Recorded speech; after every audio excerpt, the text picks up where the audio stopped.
사유하고 이야기하는 다정한 민주주의자들의 팟캐스트 톡톡 철학사이다. 와.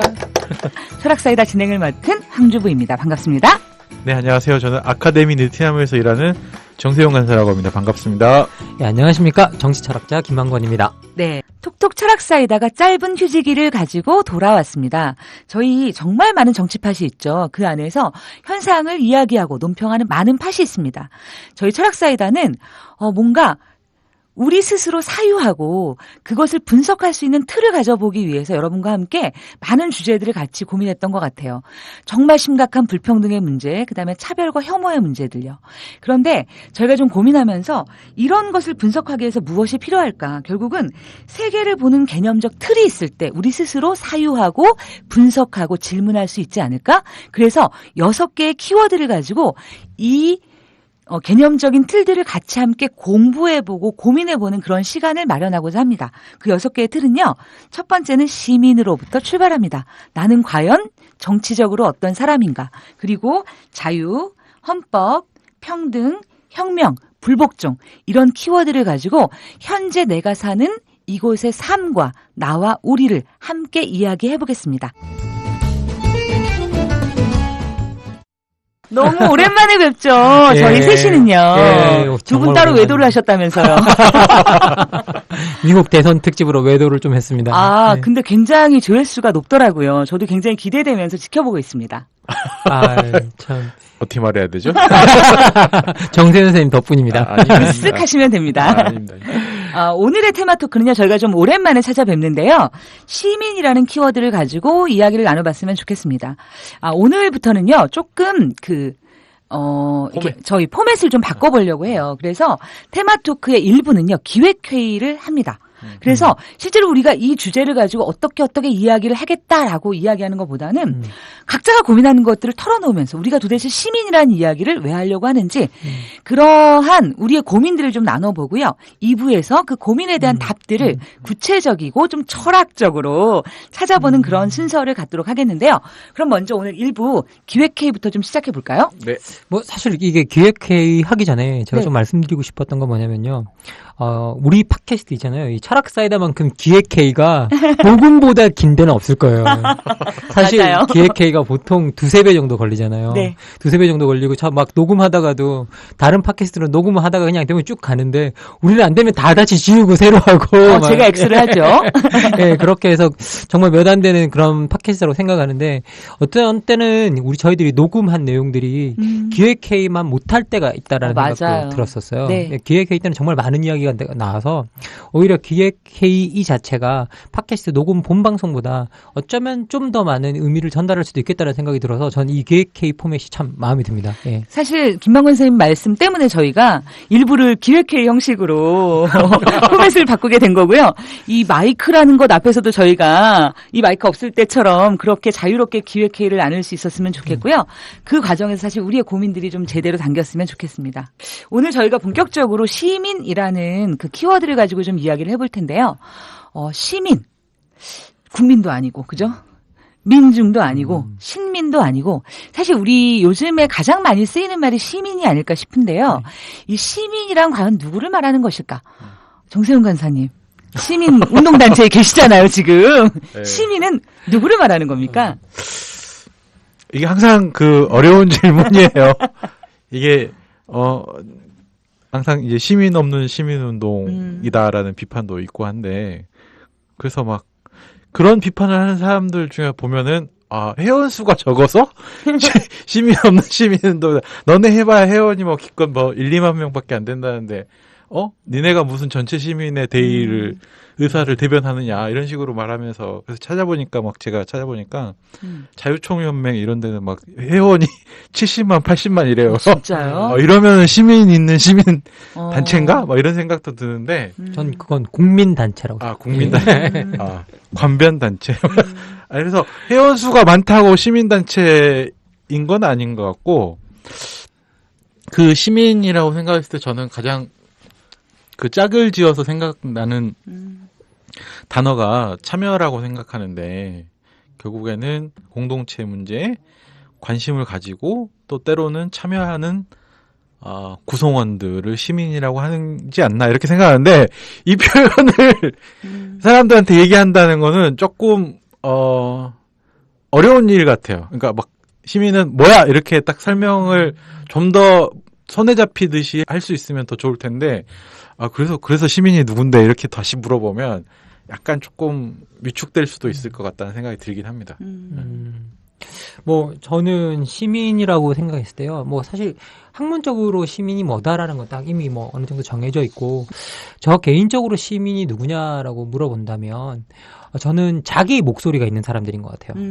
우리 공동체의 사안에 대해서 자기가 말할 게 있고 그리고 두 번째는 뭐냐 자기가 말할 게 있다라는 건 자기 목소리가 있다는 거잖아요. 그러면 남도 똑같은 목소리가 있다는 걸 인정하는 사람들. 그래서 남의 목소리도 들을 준비가 되어 있는 사람들이 저는 시민인 것 같아요. 그래서 정치적인 사안이나 공동체적인 사안이 있을 때 그 내용들을 가지고 서로 마주 앉아서 상대방을 존중하면서 이야기할 수 있는 사람들. 이 막 우기면서 막 내게 맞다라고 우기는 게 말고 정말 그 내용을 두고 서로 의견을 주고받고 이야기할 수 있는 사람들이 시민인 것 같아요. 제가 막 이렇게 끼어들어서 이제 우리 막 말해도 되는 거죠. 그러니까 그랬을 때 이제 목소리가 있다라는 건데 이제 두 가지 경우를 생각할 수 있는데 자기 목소리를 낼 수 있는 사람과 목소리는 있지만 목소리를 낼 수 없는 사람도 있고 목소리를 고함 지르듯이 내뱉는 사람이 있고 목소리로 말을 하는 사람이 있는데 이 목소리라는 이 단어로 좀 설명을 더 선생님 생각을 얘기해 주신다면 이게 사실 이게 목소리만 있다라는 거 이야기하면 좀 어떻게 보면 목소리는 뭐 아무렇게나 낼 수 있다라는 생각이 좀 드는데요. 좀 어떻게 보면 제가 이야기하는 건 의견이 있다라는 건데 이 의견이 남들과 주고받을 준비가 돼 있다라는 거는 남의 말도 맞으면 받아들일 준비가 돼 있는 사람들에 관한 이야기잖아요. 그래서 어느 정도 저는 합리적이라고는 표현하지 않을 것 같아요. 합당한이라고 제가 표현하고 싶은데요. 합당한이란 이게 영어 표현으로 reasonable이라는 뜻이거든요. 어느 정도 그러니까 이걸 여러 가지 다양하게 표현되지만 말 그대로라면 어느 정도 그냥 이성적인 그다음에 이성적이라 서로 주고받고 그걸 받아들일 수 있는 그런 정도의 자세만 갖추고 있다면 전 충분히 의견이 될 수 있다고 생각하고 뭐 의견이야 그러면서 주고받으면서 바뀔 수도 있는 거고 서로 수정될 수 있는 거기 때문에 기본적으로 목소리라는 것들이 제가 아까도 말씀드렸죠. 우기는 게 아니라 그냥 서로가 나의 의견이 있고 타인에게도 의견이 있고 그래서 서로 주고받을 준비가 있는 이게 여러분 겉으로 보면 그래 너무 도덕적이고 그냥 당연히 그럴 것 같죠. 현장에 가면 이게 되는 때가 없어요. 거의 안 돼요. 의견을 주고받고 이렇게 한다는 거 잘 안 되고 여러분들도 주변에 정치 이야기 나눠보세요. 친구들끼리 서로 다 얼굴 붉히고 돌아서고 서로 생각 다르다는 것 때문에 생각을 다르다는 거 우리나라 사람들은 제가 봤을 때 가장 잘못된 습관 중에 하나가 내가 정치 의견이 달라서 그런 이야기를 하면 그걸 자기 인격에 대한 모독이라고 생각해요. 사실 의견이 다를 수 있는 거잖아요. 의견이 다른 것에 관한 이야기를 인격에 대한 모독으로 받아들이는 성향들이 상당히 많기 때문에 이게 사실 되게 하기 어려운 일인 것 같아요. 지금 현재로는 제가 봤을 때. 저는 사실 두 분 얘기를 들으면서 사실 교과서에서도 우리가 배우잖아요. 참여하는 사람이 시민이다. 근데 그 참여라는 게 아주 소극적인 것부터 아주 적극적인 것까지 사실 참여가 되게 있는데 저의 경우에는 참여 여부라기보다는 오히려 그냥 제 입장에서 시민이라고 한다면 그러니까 나의 의사를 그냥 1표라고 생각하지 않는 사람이 시민이 아닐까 그런 생각이 들어요. 그러니까 그냥 1표면 내 의견이, 그냥 이렇게, 다수결이 저거래. 그러면 내 의견을 우리는 묵살하거나 그냥 이렇게 버리게 되잖아요. 그런 게 아니라, 우리 사회에 내가 한 구성원으로서 이게 너무 중요하다고 생각하기 때문에 그것을 그냥 1표로 인식하는 게 아니라 꾸준히 행동력을 가지고 뭔가 그것을 관철하려고 노력하는 사람, 그것이 작은 일이든 아니면 뭐 국가의 뭔가 정말 정권을 바꾸고 뭐 하는 큰 일이든 간에 그러한 노력을 현실에서 하는 사람이 시민이 아닌가? 뭐 그렇게 생각을 해봤는데 이렇게 따지면 시민이 많을까요? 적을까요? 갑자기 막. 그래서 시민 되기가 어려운 거예요. 그러니까 갑자기 얘기를 해보고 나니까. 뜻밖의 진짜 힘든 게 뭐냐면요. 저는 시민이 탄생하려면 개인이 있어야 된다고 생각하거든요. 제가 아까 목소리가 있어야 된다고 그랬잖아요. 제가 사실 학교 다닐 때 제가 1990년에 학교를 이름 나이 밝혀서 안 되는데 입학을 했는데 제가 그때 학교 다니면서 정말 그 개인이라는 말을 언제 처음 들어봤냐면 군대 갔다 와서 휴가 나왔는데 이 학교에 돌아왔는데 플랜카드가 붙어 있는데 나는 나다라는 무슨 뭐 그런 플랜카드가 붙어 있었어요. 저도 올라가면 생각했었어요. 저런 말도 안 되는 플랜카드가 학교에 붙어 있네. 라고 처음에 저도 생각했었거든요. 근데 사실 저는 되게 속으로는 좋았어요. 왜냐면 항상 저는 그 학교에서 되게 드물게 이 개인 막 맨날 이런 거 이야기하다가 맨날 그 사람들에게 핍박당하던 사람이라 역시 이제 시대가 바뀌었구나 했는데 이 개인이라는 것들이 나는 나라고 말할 수 있는 이 개인 없이 저는 시민이 안 나온다고 생각하는 게 이유가 뭐냐면 시민은 아까도 말씀드렸듯이 자기의 목소리가 있어야 되거든요. 근데 내가 그룹의 일원이다. 내가 집단의 일원이고 나는 그 안에 포함된 하나의 일개 그런 사람일 뿐이다라고 생각하는 순간 자기 목소리의 의미가 없어져요. 전체의 의견이 중요할 뿐이지 개인 한 사람 한 사람이나 다른 한 사람 한 사람의 목소리를 가지고 있다는 사실 자체가 중요하지가 않거든요. 그래서 저는 개인의 탄생이 진짜 중요하다고 생각했는데 그래서 그 이후로 저는 개인이라는 이걸 끌어들이기 위해 사실 자유주의에 관한 짧은 에세이들이라는 걸 제가 석사급 마치고 썼던 첫 책이었는데 그 책에 개인주의 그리고 그 자유주의에 관한 짧은 에세이들에서 국가라는 용어를 전부 다 사회라는 단어로 대체시켰어요. 사회라는 단어로 다 대체시켜서 넣고 우리 사회라는 표현, 우리 나라 대신 우리 사회, 그다음에 그런 표현으로 다 대체시켜서 넣었었는데 사실 그 무렵이 제가 첫 책이 2000년 정도에 나왔는데 그 무렵 때 그렇게 생각하는 사람들이 좀 많아지고 있었던 것 같아요. 그래서 그런 이야기들도 나오고 그랬었는데 어쨌든 개인의 탄생, 사실 우리는 개인을 되게 나쁜 거라고 보는데 저는 이 개인 없이는 시민이 탄생하지 않는다고 봤기 때문에 이 개인의 탄생이 정말 중요하고 그리고 개인성이라는 걸 인정하는 사람들이 저는 시민 집단에서 정말 중요하다는 생각이 듭니다. 말이 나온 김에 사실 그러면 좀 연언을 찾아봤으면 좋겠어요. 사실 우리가 어떤 언어를 쓰느냐가 그죠? 그리고 그 언어가 그렇죠. 얼마나 사회에서 넓게 통용되느냐가 그 사회의 모습을 사실 아주 자명하게 보여주잖아요. 근데 저의 기억에도 예전에는 우리가 국민 교육 현장을 외우고 그렇죠. 어렸을 때 그리고 이제 국민이란 말이 정말로 익숙했지 시민이란 말은 솔직히요 중학교 2학년 때 교과서에서 프랑스 시민혁명 그때 저는 시민이란 말을 처음 접했던 것 같고 그리고 정말 교과서에만 있는 말이었어요.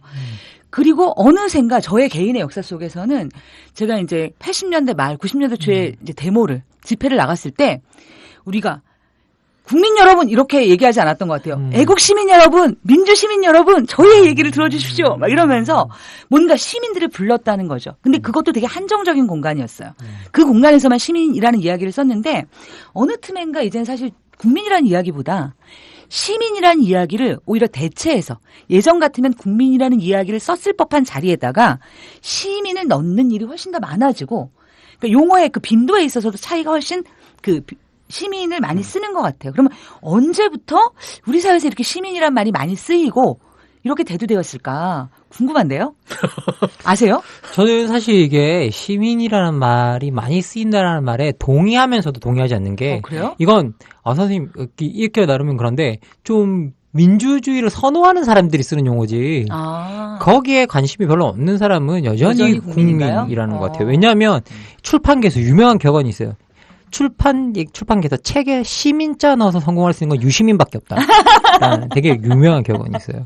네, 유시민밖에 없다. 시민자 넣어서 성공할 수 있는 건 유시민밖에 없다라는 유명한 격언이 있는데 정말 이 시민이라는 말이 알려지는 사실 유시민 씨가 정말 많이 기여를 했다고 생각합니다.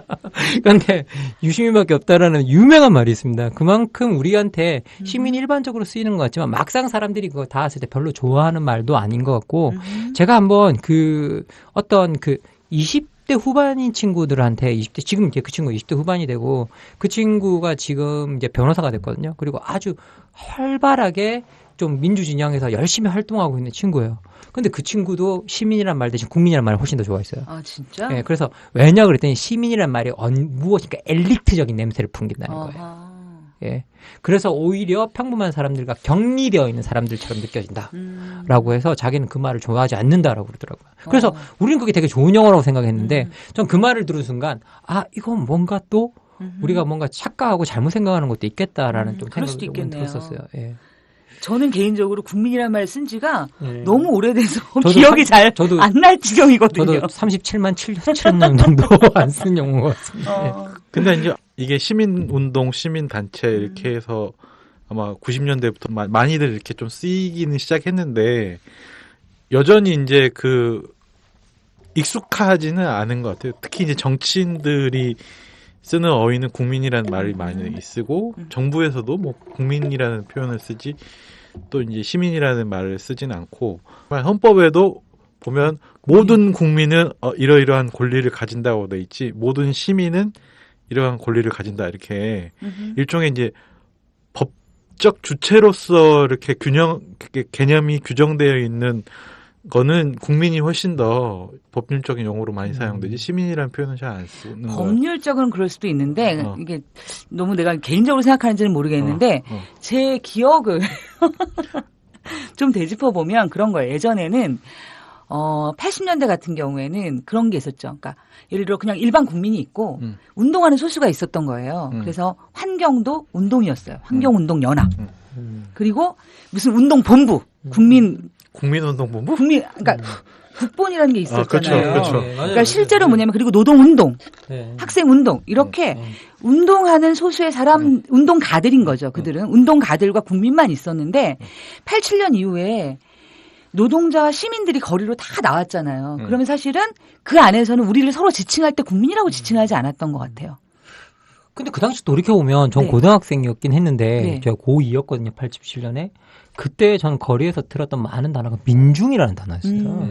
오히려 시민이라는 단어는 거의 듣지 저는 못했던 것 같고 저는 이렇게 말하면 되나 서면이랑 학교랑 정반대쪽인데 그런데 그런 쪽에서 이제 그 이야기를 많이 그 사람들이 나와서 그 외치는 구호들이나 네. 그런 거 했을 때 그 당시만 해도 저는 시민이라는 단어는 거의 듣지 못했고 제가 듣는 건 민중이라는 단어 훨씬 더 많이 들었지 전 시민이라는 단어는 그때 뭐 그렇게 많이 들었던 기억은 또 안 납니다. 저는 오히려 시민이라는 단어가 1990년대 후반부터 저는 들었던 단어인 것 같아요. 제 느낌에는. 선생님은 이제 그 87년 정도부터 이미 그 시민이라는 단어를 서울과 부산의 차이였나요?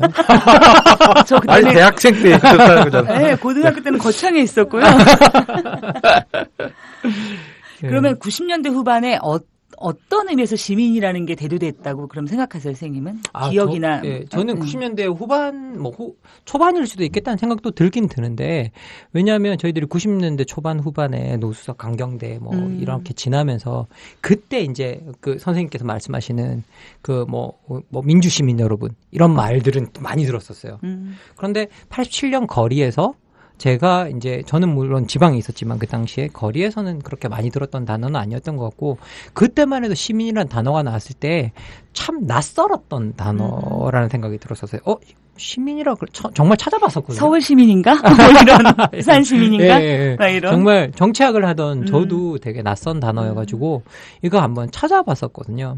근데 저는 시민이라는 단어가 사실은 익숙해진 건 언제였냐면 저는 군대 다녀와서 정치 철학을 시작했는데, 이제 정치 철학, 미국 정치 철학을 미국, 유럽 정치 철학을 공부하다 보면, 거의 모든 국민이라는 단어가 존재하지 않잖아요. 거기는 사실 어떻게 보면 people이라는 단어가 존재하는데, 거기는 국민을 따로 지칭하는 단어는 존재하지 않으니까, 대부분 다 citizen이라는 말을 쓰고 있는데 그러다 보니 이제 시민이라고 번역한다는 걸 알게 됐고 찾아보니까 이제 이게 시민이라는 단어가 되게 익숙해지고 저도 사실 그 학문 분야에 있으면서 그 이야기를 많이 들으니까 이게 일상적인 용어라고 생각하고 있었거든요.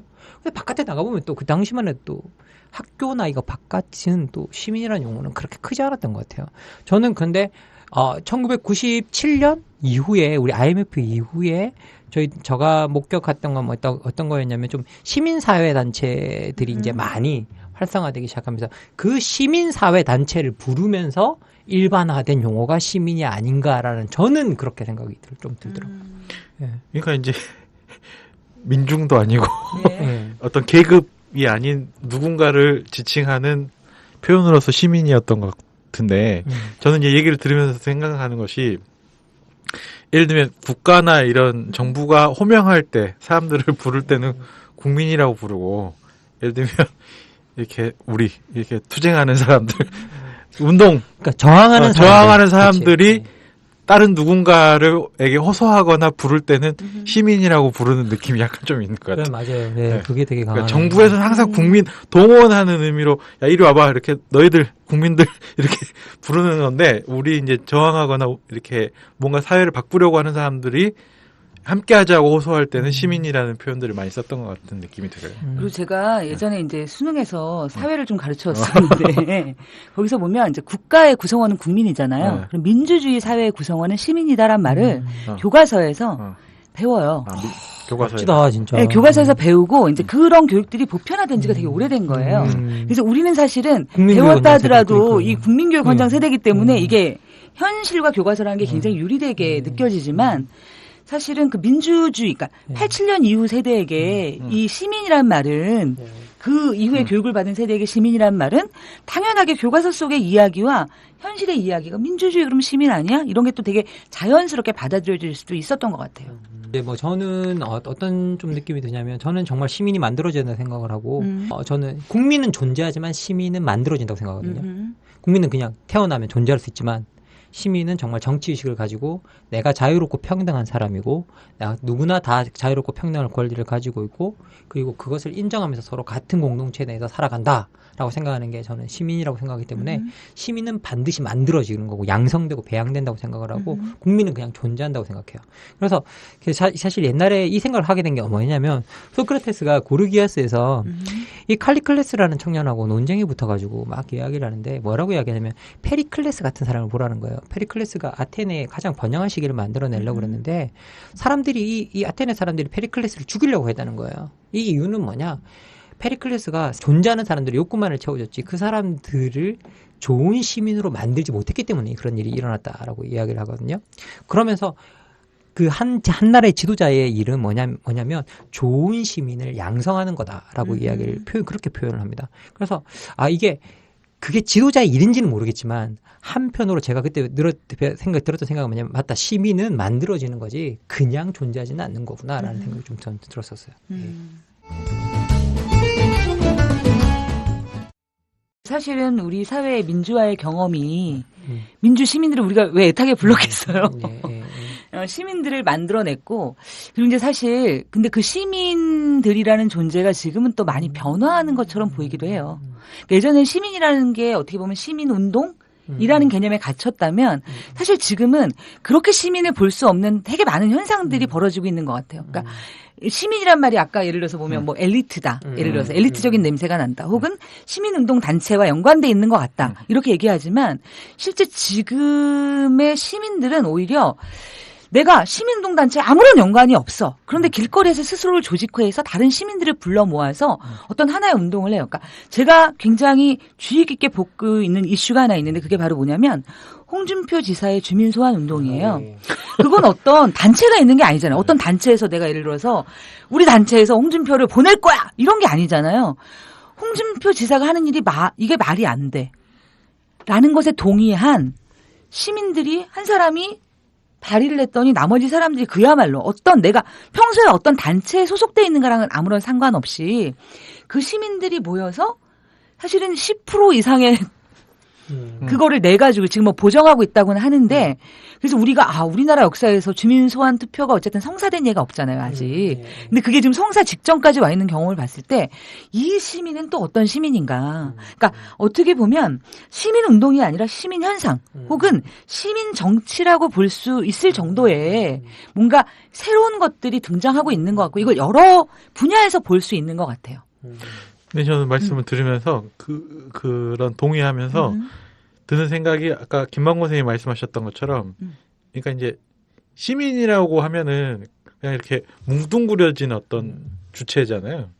개개인의 시민이 아니라 뭉뚱그려진 하나의 집단으로서 개개인의 시민 아닌가요? 아니 근데 이제 지금 불었어 이제 네. 개개인의 시민들이 막 일어나고 있는 느낌이다 이거죠. 아니 사실 정세현 선생님이 말하는 어떤 느낌이냐면 개개인이지만 우리가 또 공동체라는 것도 아는 사람 그런 사람이 좀 시민이라고 생각하는 것 같은데요. 저도 사실은 그 부분은 이게 사실 공화주의에서 말하는 전형적인 시민의 개념이거든요. 개인은 각자가 다 목소리를 가지고 있지만 우리는 같은 공동체에서 살고 있기 때문에 우리가 같이 사는 법을 같이 입법하면서 같이 살아간다라는 그 개념에 본다면 사실 정세현 선생님이 말하는 어떤 시민의 개념이 상당히 가깝다는 생각이 좀 드는데 아직까지 우리 사회에서는 저는 그런 시민은 아니라고 생각했었는데 선생님께서 이제 주민 소환 예를 들으시면서 이야기를 하는 걸 이제 들어보면 충분히 우리 사회도 지금 이제 그런 단계로 진입해 들어가는 건 아닌가. 그리고 어느 날인가 이제 우리가 디지털 기술이 들어오기 시작하면서부터 뭔가 우리가 알고 있는 전통적인 시민의 개념이 많이 변한 것 같아요. 과거에는 어쨌든 디지털 이전의 아날로그 세계에서는 정치 세계와 정치 밖의 세계가 정말로 어떻게 보면 나눠져 있었다는 느낌이 좀 들었는데 이제 이 디지털 세계에서는 정치 밖과 안을 사실 그 가르는 그 명확한 물리적 관계가 좀 무너졌다는 생각이 좀 들거든요. 그래서 서양 같은 경우에는 디지털 시민이라는 이제 그런 개념들도 나오고 있는데 사실 이런 부분이 우리가 알고 있는 전통적인 시민들이 정말 이 사람들은 열심히 정치 활동을 하는 뭐 엘리트적인 그룹이야라는 것들을 넘어서 이제 선생님께서 말씀하신 시민 현상으로 일반 사람들에게도 보편적 현상으로 퍼져나가는 그런 기반이 되고 있는 건 아닌가라는 생각이 좀 들어요. 그래서 이제 예. 사회운동에서도 보면 예전에는 무슨 연대하면 단체들 간의 이 연대 기구였던 건 게 이제 일반적이었는데 뭐 몇십 개 단체가 모여서 무슨 연대 기구를 꾸렸다 그래서 무슨 연대 이렇게 하는데 요즘에는 이제 이 단체에도 개인 회원들이 가입을 하고 이 개인 회원들 중에서 예를 들면 운영을 또 책임지는 운영위원을 선출한다든가 이런 방식으로 지금 세월호 관련된 그런 단체 4.16 연대 같은 경우도 그런 이제 개인 베이스로 개인 자격으로 참여하는 내가 어떤 단체에 소속된 누구로서의 참여가 아니라 개인 누구로서 참여하는 이런 형태들이 많이 나타나고 있다고는 하죠. 실제 집회 가봐도 그런 그렇죠. 게 보이는 것 같아요. 그러니까 예전에는 그러니까 뭐 민주동문회든 그잖아요. 참여연대든 내가 어디 집회 갔을 때 내 깃발이 어디 하는나를 찾아 들어가는 사람들이 대부분이었다면 지금은 사실은 개인이나 가족 단위로 오고 오히려 이제 좀 다른 의미에서 깃발을 내려달라고 얘기하는.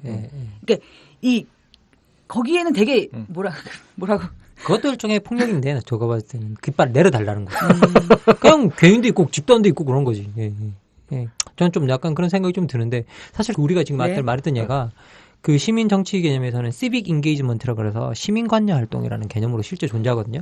거기 보면 이게 집단으로 존재하는 것들이 아니라 개개인이나 집단이 자신이 관심 있는 분야에 가서 적극적으로 가담해서 활동하는 것들을 말해요. 그래서 전체적인 의사결정에 영향을 미치려고 하는 행동들인데 그래서 시민 관여 활동이라는 것도 실제로 존재하고 있어서 그런 현상들이 실제 우리 사회에서 나온다는 거. 이제 시민 활동들이 단체를 넘어서 개개인들이 자신들이 좋아하는 영역에 들어가서 활동한다는 점에서 저는 정말 진정한 시민들이 탄생하고 있는 순간은 아닌가. 왜 탄생했을까요? 궁금하네 갑자기. 어떤 계기로? 사는 건 더 빡빡해졌고. 저는 사실 정치철학자 이런 표현 쓰면 정치철학 이런 표현 쓰면 안 되는데 빡쳐서 탄생한 것 같아요. 너무 어렵게 설명할 필요 없고 정말 열받아서 탄생하는 것 같아요. 이게 더 이상 지켜보면 이거 뭐지 이게? 라고 탄생하는 것 같아요. 저는 다른 사람이 이렇게 이야기하면, 이건 너의 의견이다, 그런 의견을 어떻게 이렇게 말하느냐, 이렇게 할지 몰라도, 저는 사실 지금 불의의 시대라고 생각하거든요. 지금 보세요, 우병우 같은 사람들, 대놓고, 자기 조사하는 사람을 자기 라인을 심잖아요. 이게 정상적인 국가에서 있어야 될 일이 아닌데, 이것도 근데 사람들이 다 그냥, 그런가 보다 하고 마음속으로만 분노하고 있지, 겉으로 행동은 또 안 하잖아요. 또 이런 부분. 그러면 이런 부분을 또 보면, 또 시민은 또 어디 있나라는 생각이 또 들 때 갑자기 또 드네요. 근데 저는 빡쳐서만이 아니라, 그러니까 제가 목격한, 특히 이제 가족 단위의 시민을 보면 좀 다른 생각이 굉장히 많이 들어요. 예를 들어서 우리 부모 세대 같은 경우에는, 그러니까 예를 들어서 자식들에게 왜 노무현 대통령이 유명하게 얘기했잖아요. 그냥 모나게 살지 말아라. 이렇게 하는 걸 가르쳤단 말이죠. 근데 지금의 부모들은 그렇게 가르치는 게 아니라 우리 아이들 세대가 정의롭고 아이들이 제대로 살아갈 수 있는 세상을 만들기 위해서 집회에 나오는 부모님들이 굉장히 많아요. 그건 그냥 예를 들어서 단순히 빡쳐서의 문제만이 아니라 세상을 그러니까 나와 다음 세대를 바라보는 본인 자체의 관점이 굉장히 많이 변화했다라는 생각이 들거든요. 사실 정의 역사가 힘을 바탕으로 이제 정의를 장악한 사람들을 향해서 맨날 다 정부도 자기가 하는 게 맨날 정의라고 그러잖아요. 힘을 가진 사람들이. 그런 걸 향해서 이제 도덕적인 그런 것들을 선생님 말씀하신 정의감을 바탕으로 이제 하는 사람들이 맞서 싸워온 역사거든요. 사실 정의가 도덕이 늘 승리하는 것처럼 보이지만 도덕이 늘 승리하는 것은 책장 속이니까 이제 현실 속에서는 실제로 이제 그런 것들에 맞서 싸워온 역사고 실제 제가 봤을 때는 그런 부모님들 이 많이 늘어났다는 건 정말 또 긍정적인 것 같아요. 실제 집회 나가보면 그런 부모님들이 되게 많아요. 그리고 더 좋은 건 뭐냐면 아이들이 그 현상을 설명하고 있고 그 아이들에게 단지 일방적으로 설명하는 게 아니라 아이들도 계속 묻고 아이들 질문하고 그러면서 저는 그런 아이들이 커서 우리들의 대화 상대가 되고 이제 대화하는 친구들이 됐을 무렵이 되면 정말 또 세상은 또 다른 한편으로 또 다르게 바뀌지 않을까라는 생각이 좀 듭니다. 그건 정말 우리들이 정말 바라는 시간인 것 같아요. 저희가 이제 지금 시민에 대한 이야기를 많이 나눠봤어요. 이제 그러면서 우리가 이제 시민이라는 말을 일상적으로 쓰지만 그 안에 사실은 서로의 생각이 다 다르잖아요. 시민을 바라보는 것도 다르고 이 현상을 바라보는 것도 좀 다른데 또 한 가지 좀 의문이 드는 게 이런 거예요. 아까 국민이란 말을 여전히 정치인이든 법적 주체든 많이 쓴다. 그렇지만 예를 들어서 지금 우리가 우리 세대에서 굉장히 중요하게 우리 시대에서 굉장히 중요하게 생각하는 민주라든가 권리라든가 이런 말과 국민을 별로 짝짓지 않는 것 같아요. 제가 보기에. 오히려 이런 말들은 시민과 굉장히 많이 짝이 지어지는 것 같거든요. 그럼 왜 이 짝이 국민하고 민주가 짝일 수도 있잖아요. 왜냐하면 국민에게 또 의무와 권리가 있다면 그 짝일 수 있는데 왜 우리가 이것을 굳이 시민과 짝지어서 많이 쓰는가. 좀 그런 궁금증은 듭니다. 근데 아닌가요? 아니 그러니까 이게 헷갈려서 그래요. 그러니까 헌법에서는 모든 국민은 이러한 권리를 기본권을 또 짝짓는 헌법에서는 모든 표현은 모든 국민은 여러 가지 기본권들을 가진다. 이게 뭐 쭉 나열되어 있으니까 또 이런 기본권의 주체로서의 국민들도 있지만 또 말 그대로 생각해 보자면 이것도 이제 또 개정하자고 헌법이 개헌된다면 이 표현도 좀 바뀌었으면 좋겠다라고 주장하시는 분들이 있더라고요. 그러니까 이건 좀 더 나간 표현인데 이제 국적에 상관없이 이 기본권들이 보장돼야 된다는 차원에서 모든 사람으로 바꿨으면 좋겠다. 이렇게 표현하신 분들도 있던데 저는 또 국진적 코스모폴리탄 이거 그냥 국적을 넘어서 모든 기본권을 전 자유주의자라 그런 표현 뭐 그 대부분의 자유주의자들이 사실 코스모폴리탄들하고 이제 세계 시민주의랑 연결이 돼 있고 뭐 모든 개인들에게 그 평등하고 자유로운 걸 보장하려고 하기 때문에 그런 면에 있어서 그런 표현을 좋아하긴 하는데요. 뭐 결국은 지금 아직까지는 너무 그거는 급진적인 표현인 것 같고 급진적이라는 표현도 맞나요? 조금은 아직은 현실성이 없고 좀 더 현실성이 있는 표현이라고 하면 우리는 시민들은 이런 권리를 가지고 그리고 이 영토 안에 들어온 모든 사람들에게는 환대의 권리가 있다. 환대받을 권리가 있다. 라는 어떤 그런 식의 권리 규정들이 있었으면 좋겠다라는 생각이 들어요. 왜냐하면 기본적으로 우리가 이번에 인천공항에서 우리 시리아 난민들 저희들 파리 테러 터지고 난 다음에 다 발묶였잖아요. 그리고 27명인가 28명인가가 인천공항에 8개월 동안 묶여 있었거든요. 그 대기실이 CNN에까지 보도가 됐었어요. 근데 그 좀 정말 사람이 사는 곳이 아닌 대지우리 같아요. 햇빛도 안 들어오고요. 그다음에 다 바닥에 누워서 자고 뭐 좀 비참한 현장이었는데 그런데 그분들이 인도적 체류 허가를 받아서 우리나라 땅을 이번에 밟았거든요. 8월인가. 그런데 난민의 권리로 받은 게 아니에요. 그러니까 난민으로 받아준 게 아니라 인도적 체류 허가를 받아준 거예요. CNN이 정말 무서운 게 1994년인가 이후에 우리나라가 시리아 사람 중을 난민으로 받아준 게 3명밖에 없대요. 그런데 이제 이 사람들도 다 인도적 체류 허가로 잠시 머무르게 해주는 거지 난민을 받아준 게 아니거든요. 그러니까 이런 사람들을 난민으로서 받아줄 수 있는 어떤 그런 정도의 뭐라고 해야 될까 그 수준까지 인간의 권리나 이런 것들은 확장하는 것. 그러니까 환대받을 권리, 외부의 사람들 환대받을 권리. 이건 사실 우리한테도 되게 중요한 문제인 게 우리도 어디 갔을 때 환대받을 권리를 이제 외부에서 받아야 되니까요. 그런 권리들을 누릴 수 있도록 하는 게 되게 중요한데 우리 학생들한테 제가 이걸 가지고 수업 시간에 이야기했을 때 많은 학생들이 뭐라고 그러냐면 사실 어떻게 보면 우리나라도 전쟁 국가고 우리나라도 언제든지 많은 난민들을 만들어낼 수 있는 국가이기 때문에 우리가 난민을 대하는 태도에 되게 개방적이어야지만 나중에 이후의 사태가 났을 때 우리도 그런 권리를 국제사회에 요구할 수 있다라고 표현했었거든요. 저는 그거 맞는 것 같아요, 실제로. 우리가 그런 일은 절대 있어서는 안 되겠지만, 어쨌든 저는 그런 규정들, 선생님께서 말씀하시는 그런 규정들이 환대받을 권리까지는 확고하게 규정이 돼야 되지 않는가라는 좀 생각이 조금 듭니다. 예. 그건 또 그런 걸 해주는 사람들이 시민인 것 같아요. 예. 사실 이제 시민이 누군가, 그러니까 그게 교과서에서 나오는 그죠? 민주주의의 구성원이고 참여하는 사람, 자기 목소리를 가지고 있는 사람이라는 규정을 넘어서서 누가 시민인가는 사실 나의 정체성에 관련된 문제인 것 같아요. 네, 내가 이 사회에서 무엇으로, 누구로, 어떤 이름으로 살아갈 것인가. 그래서 저희가 오늘 기획회의에 두서없이 사실 이제 시민에 대한 이야기를 좀 해봤고요.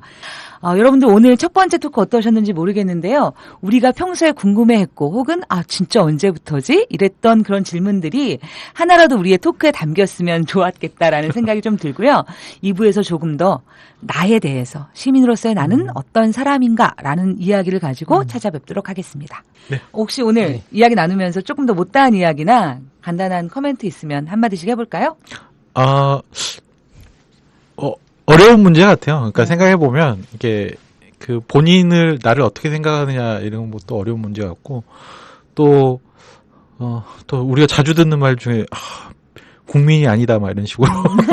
그럼 저는 국민이에요, 막. 너넨 국민이 아니야! 저도 국민입니다, 이렇게 항변해야 되니까. 맞아요. 뭐 이런 일들도 발생하긴 하는데, 시민이라는 것의 개념에 대해서, 일상적으로 쓰기도 하지만 또 막연하게, 또 따져들고 보면 굉장히 또 헷갈리는 생각들도 있는데 여러 가지 이야기도 좀 나누면서 저희가 오늘 이 시간에 완전히 답을 정한 건 아니지만 여러 가지 생각들을 하실 수 있는 시간이 아니었을까 생각합니다. 네. 저는 사실 어떻게 생각하냐면 시민이 되는 경험은 각자가 되게 다른 것 같아요. 어린 세대들은 어린 세대들의 경험이 있을 거고 우리 세대들은 우리 세대들의 경험이 있을 건데 어떻게 보면 우리 세대들의 경험은 저는 87년의 약속을 지키려고 하는 사람들. 민주주의, 그러니까 민주주의로 해서 전환이 일어났잖아요. 그 전환을 지키려고 하는 사람들이 저는 시민이라는 생각이 조금 들고요. 그런데 또 이제 그걸 경험해보지 못한 세대들이 있는데 저는 좀 실패했던 것들이 뭐냐면 우리가 그 경험들을 후대에 넘겨주는 일에 되게 좀 실패했던 것 같아요. 87년의 경험들. 그런 것들을 통해서 민주주의의 의미와 그리고 그 민주주의를 성취해내는 과정에서 우리의 행동들이 얼마나 시민다웠는가에 관한 이야기들을 후대에 전달해 주는데 실패했다고 생각했는데 그럼에도 불구하고 각자의 세대들은 각자의 시기에 권력과 맞서 싸운 경험이 있다고 생각하거든요. 우리 어린 세대들한테도 있잖아요. 2008년 촛불 집회나 이런 것들이 다 대표적인 예라고 생각하는데 그것을 통해서 각자가 단지 국가에 속한 사람이 아니라 정체, 그러니까 소위 말해서 저는 국민들은 전 시키는 대로 하는 사람이라 좀 생각하거든요. 그런데 시키는 대로 하지 않는 아이들, 시키는 대로 하지 않는 사람들 어떻게 보면 우리 아까 선생님 말씀하실 때 니네들은 국민이 아니다라고 했을 때 맞습니다. 저는 정권의 입맛에 맞는 국민은 아닙니다. 하지만 정권의 입맛에 맞지 않는 국민입니다. 라고 말할 수 있는 그런 사람들이 시민인 것 같습니다. 예. 그래요. 사실 우리가 국가와 정부를 되게 동일시 이제 우리 역사 속에서 그런 경험들이 굉장히 많이 있는 것 같아요. 그래서 사실은 이제 국가 자체를 거부하는 사람들부터 사실 이제 국가 안에서 적극적으로 뭔가를 하려는 운동까지 사실 다 같이 존재하고 있는 것 같은데요. 저는 오늘 이야기를 나누면서 좀 그냥 아주 본원적으로 어떤 생각이 들었냐면 내가 쓰고 있는 말이 무슨 말인지 모르면서 쓰는 경우가 참 많았구나라는 생각을 많이 하게 됐어요. 그냥 일상적으로 아무렇지도 않게 시민이라는 말, 정치라는 말, 참여라는 말을 많이 썼는데 그게 어떤 무게와 어떤 색깔과 어떤 냄새를 가지고 있는 것인지에 대해서 좀 다시 한번 고민해보고 조금 더 나아가야 되겠구나라는 생각을 하게 되었습니다. 저희가 2부에서는 도대체 그러면 시민, 국민, 민중 이런 얘기 막 나오잖아요. 그러면 역사적으로 그리고 실체적으로 시민과 국민과 민중은 어떤 사람인가 그리고 시민이라는 존재가 왜 필요한가 지금 이 사회에서 그리고 이제 대의민주주의 속에서 시민이라고 하는 것에 한계도 있고요. 사실 가능성도 있을 것 같아요. 그런 이야기를 본격적으로 그리고 철학적으로 좀 배경을 가지고 꼼꼼하게 이야기를 나눠보도록 하겠습니다. 네, 예, 수고하셨습니다. 수고하셨습니다. 감사합니다.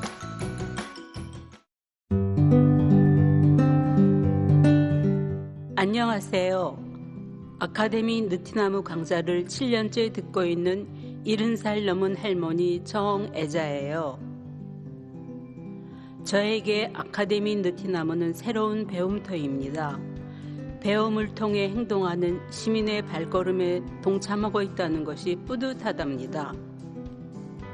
즐거움과 나눔, 웃음과 실천이 있는 배움의 공간, 아카데미 느티나무에서 뵐 수 있기를 기대합니다.